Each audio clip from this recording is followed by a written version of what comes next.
everybody and welcome back to my channel. In this week's video I'm going to be telling you all about my first month on Etsy.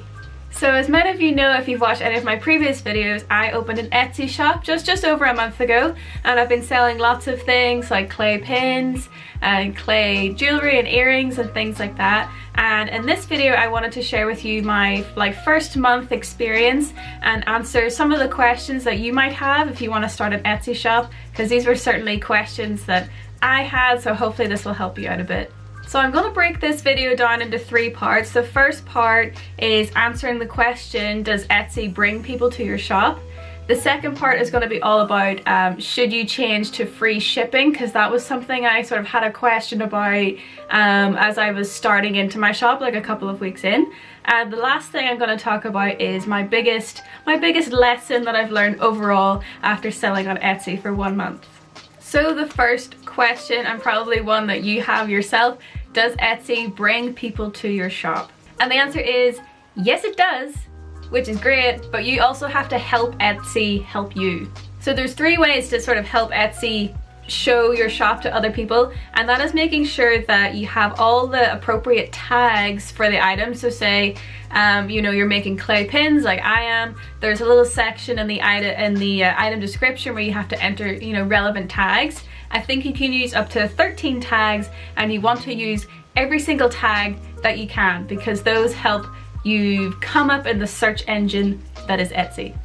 So making sure you have all your tags is really important. Another thing that's really important is making sure that your item falls into the right category. So if people are sort of browsing the category of jewelry or handmade jewelry, for example, your items will pop up on that home screen.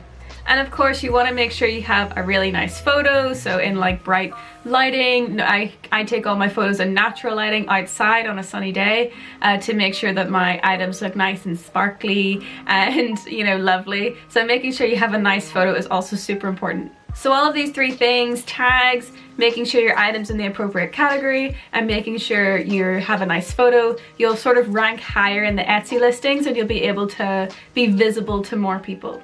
And the more visible you are to more people, the more likely people are going to click on your photo and visit your shop. So I find that, you know, I did all these things and Etsy was showing my shop to a few people, but I also had to supplement that myself with posting on Instagram and posting here on YouTube. So in the last week I haven't really posted anything on Instagram, so my shop hasn't got as many views as it normally does. So definitely posting on Instagram, posting on Facebook, posting on YouTube, Pinterest, whatever your preferred social media platform is, that will really help bring visitors to your shop. So the second thing I wanted to talk about is, should you have all your items set to free shipping?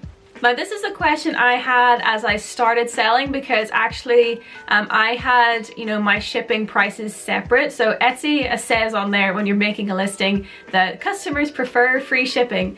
I didn't do that to start with, so I had my shipping separate, and my main thinking behind that was I didn't want my item price to be too expensive, so I had, you know, put the extra couple of quid shipping separately. But actually just in the last 2 weeks I decided to change all of my items to free shipping. So because my shipping fees are actually really cheap, you know, to send like clay pins and stuff, I'm sending them as a large letter, which is only about, you know, £1.15 or £1.30 once I include all my packaging materials, so it's really not that expensive.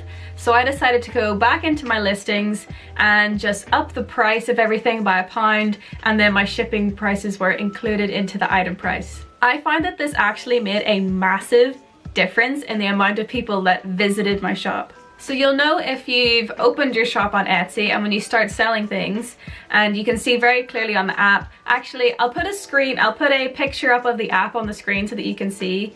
I highly recommend that you get the Sell on Etsy app, because it just makes everything really simple and really clear, and you can check stuff on a day-to-day. But just to show you, you can see here now, it's a Saturday morning and I haven't had many people visit my shop this morning, but that's okay. So you can see on the screen I've got total views 28 and visits 17. So Etsy separates how many people view your shop and how many people visit your shop. So the total views, that's people, you know, scrolling past. You know, if they search clay pins or clay jewelry, they're seeing that come up on their screen. And then a visit is when they actually click on that and enter your shop to go and look at that item. So I find that before I was getting a lot of, you know, total views, a lot of people were seeing that, but I wasn't getting as many visits to my shop. But I find that as soon as I changed to free shipping, and now remember when it says free shipping, it comes up as your item on the little home screen and it says free shipping right below that. People are much more likely to click on your item if it says free shipping next to it. So you can see that's actually quite a good ratio. It's not a lot of people, of course, but you can see it's quite a good ratio for how many people visit my shop to how many people see it. Whereas before I might have got 28 views on on my listing, but maybe only 5 people actually visited the shop. So my actual visits have increased quite a lot since I changed to free shipping. So I highly recommend, if you haven't already, make sure all your items are free shipping. Just include the shipping price in with your item price. And the last thing I wanted to talk about is what has been my biggest lesson that I've learned after selling for 1 month. And probably the most important thing that I've learned after this, you know, 1 month process of starting to sell stuff for the first time is that it really doesn't matter how much research you put in. Until you actually start, you won't learn what you sort of need to do. So for me, the best advice that I could give someone is to just start, just open the shop, just put a few items in there and learn along the way, because I've actually been learning so much along the way. I've changed my shop quite a bit over the past month. So like, for example, my packaging. So I didn't fully have the most beautiful packaging when I started. You know, I didn't have like professional stickers. I had business cards, but that was really it. I didn't have, you know, nice boxes to put everything in. I was just shipping stuff in like a plain white envelope. And obviously that didn't really look great. But over the course of the month, I changed this and developed this into something that would, you know, be a lot easier for me to send my jewellery and clay pins in. So I actually changed to having little PIP boxes, which look really cute. I've got really nice logo stickers now. I've got nice tape to put around my packaging. I have little glassine bags and a lot of different things. If you want to see my packaging in more detail, I actually did make a video about that a few weeks ago, so feel free to check that out if you want some ideas for how to do packaging. But I just wanted to point out that I didn't have any of that when I started, but after a few weeks of kind of learning what was best for me, what was best for shipping my items in, I developed my packaging as I went along.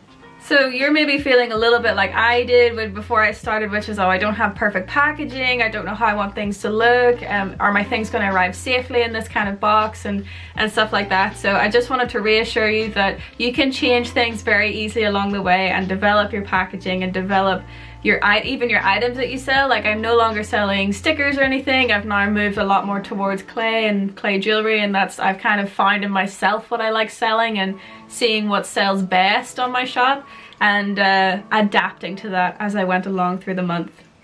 So I hope you found some of my little insights helpful. Hopefully there was a few helpful tips for you that you can adapt to your Etsy shop. And thank you so much for watching. If you like this video, please give it a thumbs up and please consider subscribing. I make new videos every single Sunday, and I think next week I'll be showing you a little bit about how I make resin jewelry. So if you want to see some more jewelry videos, they're coming up very soon. So thank you so much for watching, and I'll see you in the next video. Bye!